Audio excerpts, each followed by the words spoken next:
प्रभु श्री कृष्ण को महायोगेश्वर कहा गया है, योगींद्रों मुनींद्रों के गुरु कहा गया है। योगींद्र मुनींद्र, जैसे भगवान शंकर से बढ़कर कोई योगी राज नहीं है, श्री सुखदेव जी से बढ़कर कोई मुनि नहीं है। योगींद्र मुनींद्रों के भी परम गुरु भगवान श्री कृष्ण है, इसलिए इनको महायोगी राज कहा गया है। महायोग योगेश्वर भगवान श्री कृष्ण जिनके उपास्य देव हैं, उसके अंदर कौन सा योग बकाया रह जाएगा, कौन सा ज्ञान बकाया रह जाएगा, कौन सी स्थिति बकाया रह जाएगी। क्योंकि जिसने इनकी शरण ली वो ऐसा पूर्णतम होता है कि उसमें कहीं से भी किसी भी तरह की कमी नहीं रहती। कि भक्त तो हैं पर इनको ज्ञान नहीं है, भक्त तो हैं पर इनका वैराग्य का तात्पर्य कपड़ा उतार के घूमना नहीं है, वैराग्य का तात्पर्य शरीर का ही राग नष्ट हो जाना।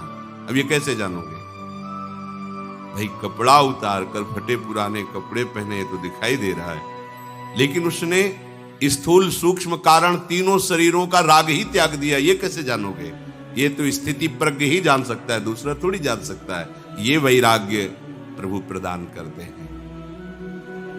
कुटुम देह ते जाए छूट सब ही विधि नातो, सब ही विधि नातो।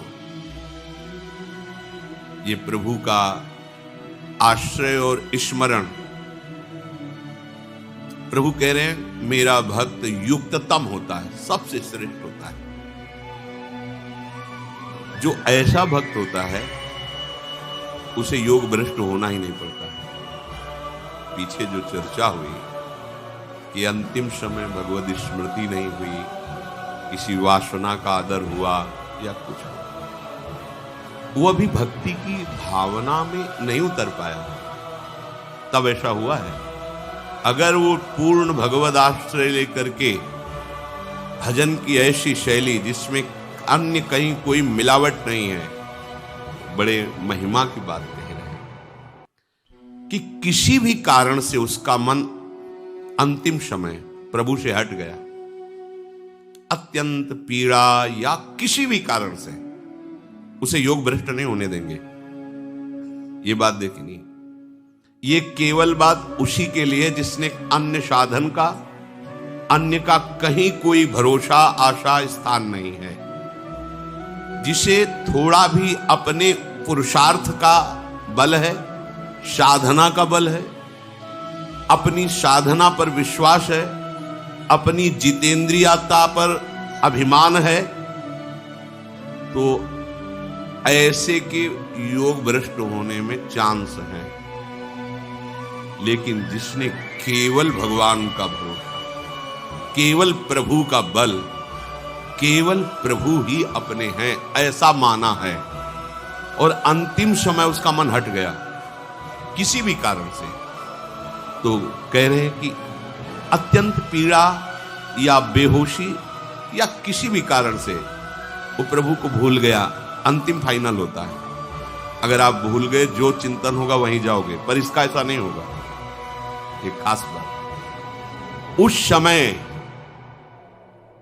स्वयं प्रभु उसकी स्मृति के रूप में जागृत हो जाते हैं। वो भूल गया और भगवान जागृत हो गया। ये देखो खास बात, ततस्तम म्रियमाणम तु काष्ठ पाषाण सन्निभम अहम स्मरामि मद्भक्तम नयामि परमां गतिम्। अब उसकी स्थिति अंतिम समय भयानक कष्ट है या किसी भी कारण से पत्थर की तरह हो गई, काष्ठ की तरह, कोई चिंतन नहीं बन रहा, कोई अंधकार छाया हुआ है। उस भक्त का मैं स्मरण बनता हूं, अहम स्मरा, भगवान स्फुरित होने लगे, उनका रूप, उनका नाम। अब वो नहीं कर पा रहा कुछ। उसको उस समय जो गति प्राप्त होती है किसी बड़े बड़े योगियों को भी नहीं प्राप्त। ये चमत्कार है भगवत आश्रय।